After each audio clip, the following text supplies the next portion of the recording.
It'd be a shame. He survived for many years in that Can't location. get rid of him. It's like a cop on his last day before retirement, you know. Can't get shot. So here we are in the temple level, and the colors have shifted from scary blue, green to warm, inviting color gold. And originally it wasn't like that. Originally it was also blue, because originally this was part of that same level that we were previously in. But we really felt like after we added the kind of stealth gameplay with the Guardians, the players needed to feel more safe in this moment. So I had to kind of reverse the colors. So initially this level, we didn't have this sort of energy field or rising water in this level, and it was just platforming all the way up to the top, and it was super brutal because if you missed one jump, you'd fall all the way to the bottom and have to start over completely. And that was totally against the kind of mood that we wanted to create with You the did gameplay. build a fail-safe into that at one point, where Yeah, we one had of the like- little fish would take you back up, and that was even worse, because then it took all sort of Control tension away. or anything Yeah. out of it. Like, So we kind of have this happy balance here where there still is some amount of tension in platforming, but you do have a safety net below you. that's also just really beautiful. Like it, and it was fun musically too, because then I could kind of alter the music, whether you're above or below, the kind of water, energy, soul juice. Really, whatever you want to think of it as. I always got freaked out when the designers would talk about, oh, this is the water's rising. It's like, oh, good, does that mean we need a water shader now?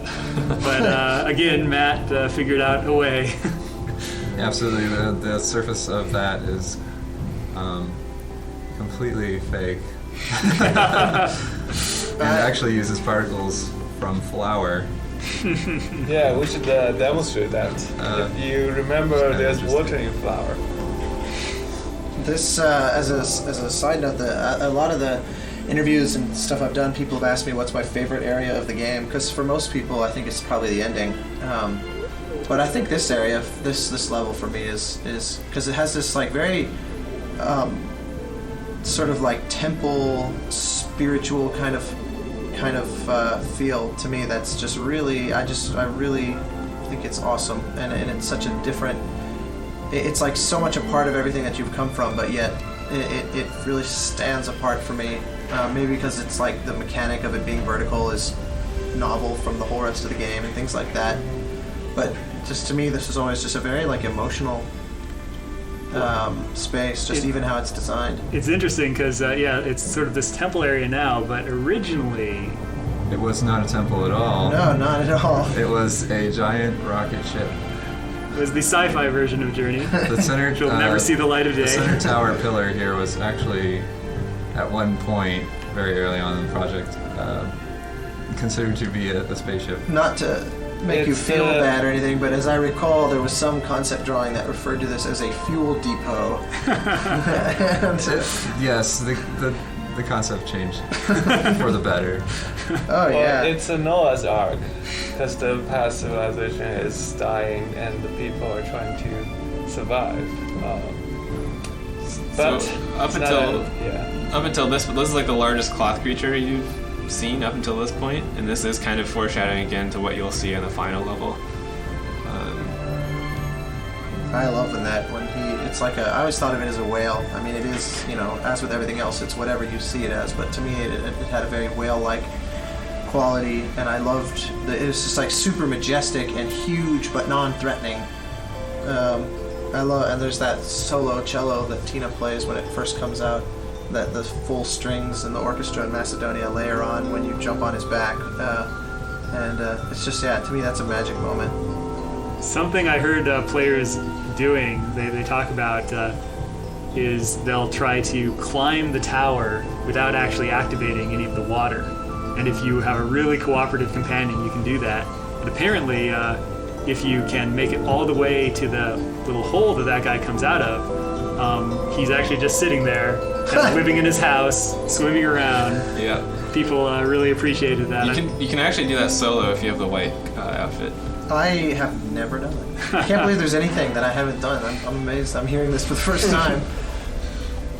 This Leave level- it to players to try to do that, though. Especially 2 players in a players non-verbal pretty communication agreement. Mm-hmm. That's really incredible. Well, and sometimes one of them will have tried to get as little cloth as possible too, but you can still even. Who'd have thought that? Like that. There's the hardcore gamer There are definitely appeal ways of Journey. to play Journey in a hardcore. Yeah. Wow.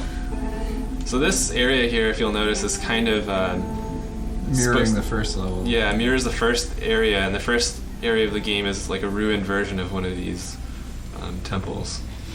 Sort of just sticking out, just the top of it, above the sand. Everything else has been filled in.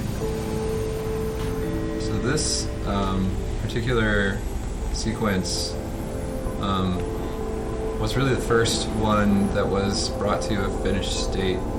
And we went through a lot of iterations trying to figure out what the message of this part should be. And it really is to kind of give the player a sense of purpose and to remind them that the mountain is very close. And this idea of a cylindrical image that envelops a player kind of really communicates this sense of your journey has weight or meaning behind it. It's funny that this went, like, visually and in terms of kind of the substance of what you're seeing, went through so many iterations, and yet I think the music didn't change at all. I wrote essentially one version. I made a few revisions when the length of it changed, and I kind of did that sort of thing, but the sort of emotion of, because to me it was always, as soon as you reveal the mountain, in all the various iterations that this went through, it always culminated in some reveal of the mountain. And to me that always was very emotional, and very like, and that shot right there is the one I was talking about before. I see so much emotion in the sort of ancestors' movement and language there, that it's entirely just my own subjective analysis, but I always found myself feeling really moved by that, which is what I think kind of led to the cue, this music being so kind of huge. Yeah, when we first heard the cue, it was really emotional. It was definitely something where we heard the cue and realized that we needed to make the sequence better to match the quality of the cue. At the time, the reveal was not inspiring enough. Like, this is not powerful enough to match with the music. So And then that's a problem, because then it feels like the music's trying to force something onto you, which is not Right. the intent at all. So we have to make sure Yeah, that the exactly. visuals match so it feels natural. There were a couple places, there was a lot of that, what I call leapfrogging, where, like, I would write a cue,